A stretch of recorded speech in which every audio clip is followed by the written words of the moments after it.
Hello, everyone. Welcome to Snap Take. This is Glazer of Snap Judgments, the official podcast of Marvel Snap Zone.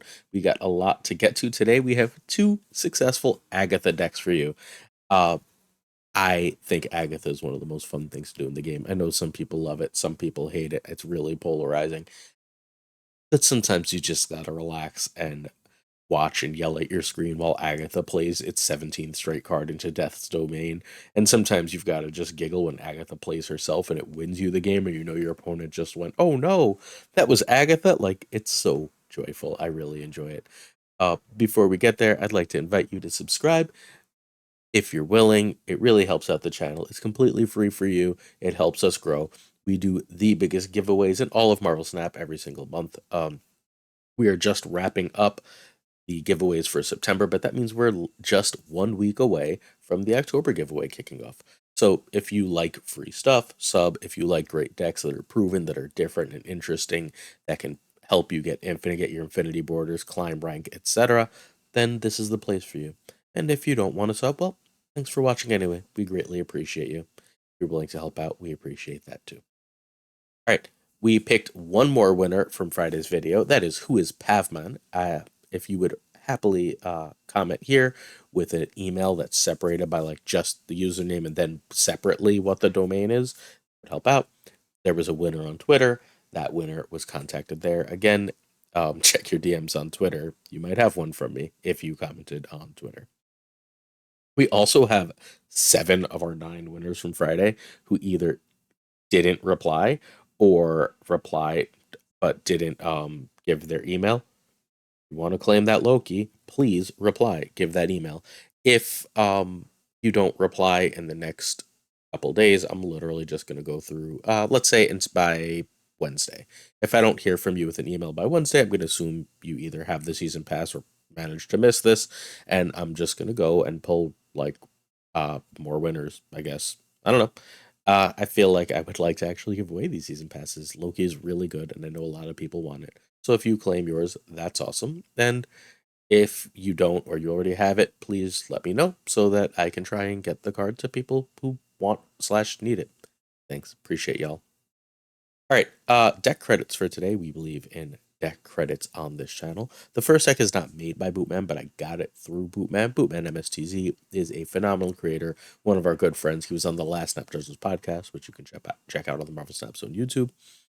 Um, Friend of the show, friend in general, really good person, super helpful, especially to smaller creators. Check out Bootman's stuff. He finds really cool decks. He speaks about them in really interesting ways. And the second deck, I don't know who made it. If anyone does, please let me know. But I'm sure the person who made it is a baller because the deck is sweet. Our first deck is an infinite Loki deck named Loki All Along. I got this from Bootman's infinite deck document that he keeps.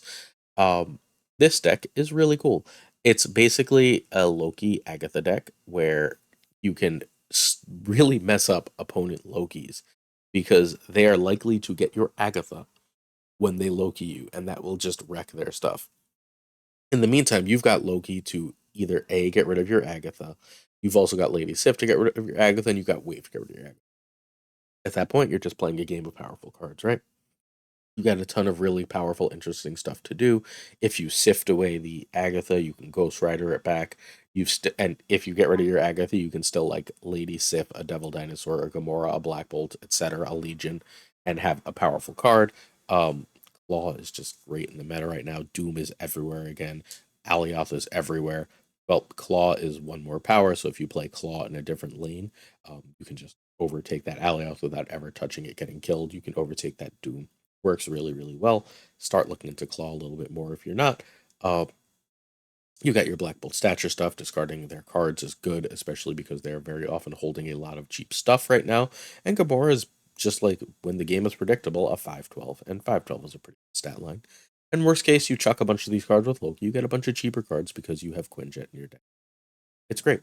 The only bad draw here, you basically always get rid of Agatha by turn 3, is if you draw Quinjet on exactly turn 3, because otherwise it'll be played, excuse me, on turn 1 or 2, leaving Wave, Sif, or Loki for 3, and any of those 3 are basic, or not basically, are absolutely, I guess unless your opponent waved on 3, and you didn't have priority, but they're otherwise guaranteed to get The exception being if the opponent had priority waived your Lady Sif. I don't know why it's not showing as a 3/5. I'll get fixed. But your Lady Sif will see everything costing 4 and just discard a random 4 instead of guaranteeing.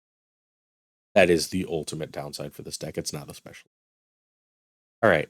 There's only one Series 5 card. It's Legion. Legion can be Vision just fine. Uh, look, Legion's better than Vision, right? Legion's a better card. It's a higher win rate. But Vision has extra utility here because Agatha likes to play things in silly locations. So if that randomly happened to be Vision, and you somehow got rid of Agatha later, or it's a 7-turn game, Agatha plays herself on 6, etc., you can move Vision where you wanted. It's not the worst thing in the world. Again, you'd rather that be Legion. Legion is a better card. Legion is as a 5/8 had one of the like top win rates in the game. I'd imagine it's not much lower as a 5/7. The card is still phenomenal. All right. This deck is hilariously easy to get rid of Agatha, and even more hilarious to give her to another Loki player. Turn 1 or 2, Agatha either plays nothing or Quinjet, and then as long as you didn't draw Quinjet.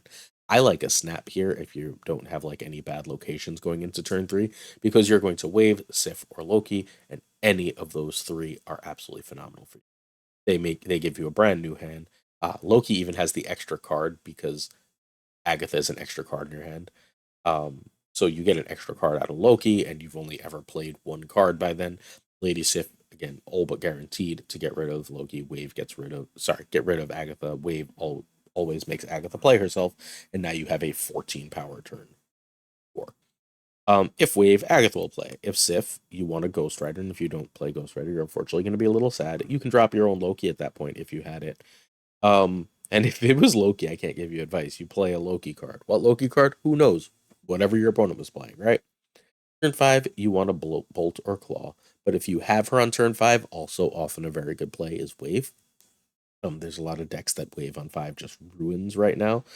It's also really nice to wave, and then your opponent Alioth thinking they're going to get you, and that's when you drop Claw, and you just still win that game. Bolt gives you access to Stature. You mostly want a Bolt if you already have Stature in hand, and then you can spend the last turn going something like Stature Claw or Stature Devil Dino. Otherwise, you can sort of ignore Black Bolt. It's not super. Um, and if it's waved, you just drop Devil Dino or Claw card. You can. That could be Legion, whatever. Right? Like you drop a big card, you the other option for any of these is if you Lady Sift away and then you draw into your Ghost Rider, at any point you can just drop Ghost Rider. Ideally, that would be like Ghost Rider and Stature on turn 6 after Black Bolting on 5. It's so much fun to play this deck. I strongly urge you to try it out. Thank you to Bootman. Thank you to Bootman's Discord member who found this deck. This is an awesome deck, and I really enjoyed it. I think I messed up a little bit. No, I didn't mess up. These are just the variants I have. It's variant talk time, y'all. The game insists on trying to sell me a 1200 gold claw, and I'm not biting. I love claw, but I want a free claw. There's not a claw variant I love enough that I have to have. I will. I got the new stature offered. I want the hip stature. There's a hip black bolt somewhere. I don't think it's even released, but I want that too. So I'm holding out hope, and eventually I will just Sif. I need Sif. I should have bought one of those bundles. There was a decent value bundle that had Sif that I was like, when am I gonna play Sif? When they make her a 3/5, and I find out I really like Agatha, and I need to buy Robbie Reyes Ghost Rider because that's the best Ghost Rider, like character art, whatever. It also looks really cool with Quinjet, which also has the fiery hell thing going. Um, Only 2 hips in this deck. That's why I added this Legion. I have Guitar Legion and this Legion, but like can't play a deck with less than 2 Dan hip arts. So we've got the Hip Legion and Wave. This is the Loki I will play the second I have it. This is the cutest Devil Dinosaur, although there is a hip that is very cute. And there's a lot of like good Devil Dinosaurs, but like they all have a similar feel to me, except this one. This one feels like the character, like Big Dinosaur, also kind of adorable. Um, this was a season pass Gamora. It's a decent Gamora. I don't play her often enough to really care which variant I have. This one's perfectly fine, and it was free, which is the right cost for me. I also got this Agatha, and I'm not sure this is the best Agatha. I know there's a lot of good Agathas, but this Agatha is like really cute. I really like this pixel. It's one of the best pixels in the game. So it's the Agatha I use all along. Our next Agatha, I don't know what this deck is. I didn't even bother with like variants for this because my mind fell out of my ear. This Agatha has a 65% win rate in over 1,000 games, and I don't get it. Um, it's like completely wild. This doesn't even bother getting rid of Agatha. It just like wins games. I mean, it makes some sense that it's basically just saying I'm gonna drop like a bunch of powerful cards. It's got like basically the move deck with Agatha on top, and it says, well, if I can't control where Silk is going anyway, and like I just need to play some cards on Angela, like the game can more or less handle those things, right? If Miles is 1 and Spider-Man is 3, the game's just gonna drop both of them. And then like Spider-Man, you can't control where he goes, and maybe they land on Craven, maybe they don't, but they're fine. Also note Spider-Ham is a 1 now and significantly better for the deck. Jeff is awesome. And like your last turn is just drop Agatha, but like who cares, right? Against Galactus, this is going to be bad because you're very unlikely to have the right amount of power in every lane. But like against everything else, this deck is still powerful, and having a 14 turn last play is pretty good. Also, the thin deck means you're much more likely to get your combos because Agatha does like actively thin your deck. It is the only thing I think in the whole game that actually thins your deck by 1 card.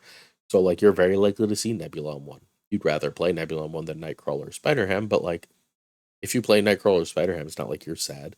Agatha moves Nightcrawler or like a Jeff fairly randomly. Cool. Now your Miles is gonna randomly cost 1 when he.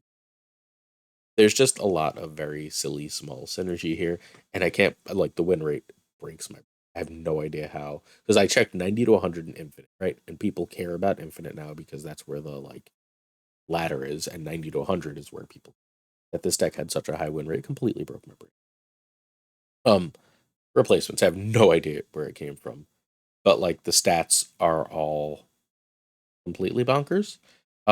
You're gonna desperately need Silk for this. Silk's randomness is kind of the point here. Nebula can be Sunspot. Agatha often leaves extra energy. I like Nebula better, but it's fine.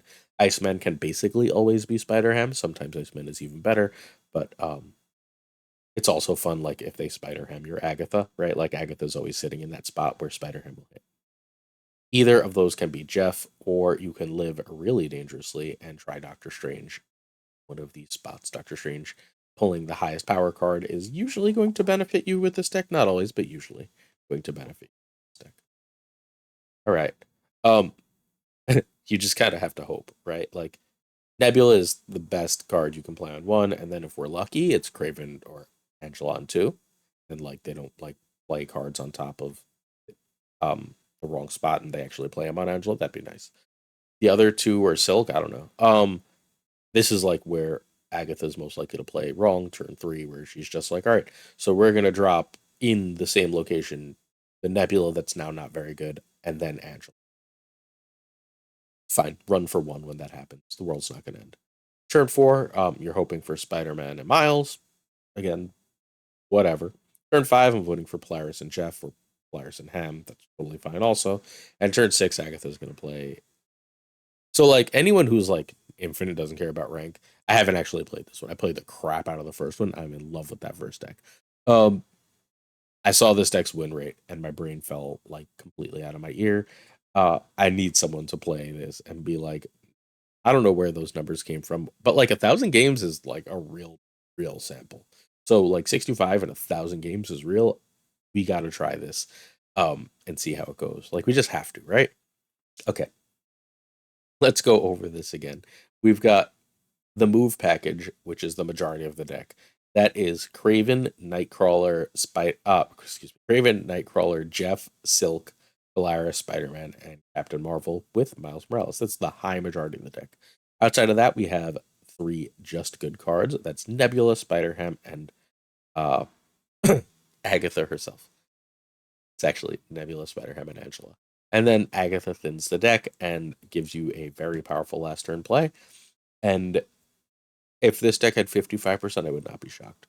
65% completely and utterly baffles me. I think this is amazing and worth everybody testing out. So please do so. Comment, let me know how it goes. Hopefully you were entertained by today's video. I was definitely amused making it. I will be back tomorrow with some more decks from one of the best players in the game that no one's talking about. I'm not sure why. One of the best players in the game, and I'm gonna like people out here, so I'm not trying to hurt anybody's feelings. But like Lambie, D Money, W, Moyen, um, Now, like, I'm just like 50 other people flood in my brain, but like those are like my key like giants of the game, right? So one of them released a bunch of decks and no one bothered to like it was a whisper in the wind and no one really talked about them. So that's what tomorrow's video is going to be. We're going to talk about them. Make sure you're subbed so you don't miss out. If you won, please reach out to me. I'd love to actually give you the stuff you won. Talk to y'all soon. Thank you so much for watching. See you tomorrow for another Snap Take. Peace.